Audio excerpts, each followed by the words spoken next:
Hi, eat clean and get ഫിറ്റിൻ്റെ ഇന്നത്തെ വ്ലോഗിലോട്ട് സ്വാഗതം. ഇന്ന് നമ്മൾ ഷെയർ ചെയ്യാൻ പോകുന്നത് ഒരു പംകിൻ ഓട്സ് റെസിപ്പിയാണ്. നിങ്ങളിപ്പോൾ ഒരു വെയിറ്റ് ലോസ് ജേർണിയിലാണ്, അല്ലെങ്കിൽ നിങ്ങൾ ഒരു ഹെൽത്തി വെയിറ്റ് മെയിൻറ്റെയിൻ ചെയ്യുന്ന ഒരു ജേർണിയിലൊക്കെ ആണെന്നുണ്ടെങ്കിൽ നിങ്ങൾക്ക് ബ്രേക്ക്ഫാസ്റ്റ് ആയിട്ട് കഴിക്കാൻ പറ്റുന്ന ഒരു അടിപൊളി healthy tasty recipe.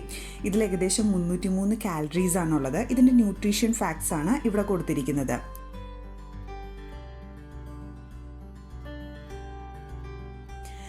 Pumpkin oats ഉണ്ടാക്കുന്നതിന് വേണ്ടിയിട്ട് ഞാനൊരു ബൗളിലോട്ട് ഇത് നമ്മുടെ മത്തങ്ങ ആവിയിൽ വേവിച്ച് മാഷ് ചെയ്തെടുത്തേക്കുന്നതാണ്.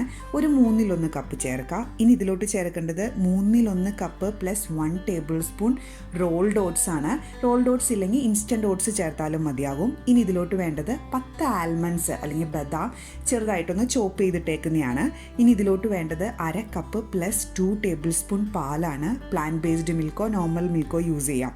ഇനി ഇതിലെ 2 ടേസ്റ്റ് മേക്കേഴ്സ് നമ്മൾ ചേർക്കാൻ പോകുന്നത് ജാതിക്ക പൊടിച്ചത്, അതായത് നട്ട്മെഗ് പൗഡർ. ഇത് ഞാൻ ഫ്രഷ് ആയിട്ട് പൊടിച്ചെടുത്തേക്കുന്നതാണ്. ഒരു 1/4 ടീസ്പൂൺ അല്ലെങ്കിൽ അതിൽ കുറവ് മതിയാകും. ഇതിൻ്റെ അളവ് ഒട്ടും കൂടരുത് കേട്ടോ. പിന്നെ കുറച്ച് സിനമൺ പൗഡർ. ഇനി ഇതിലോട്ട് വേണ്ടത് ഒരു 1 ടീസ്പൂൺ വനില എസൻസ് ആണ്.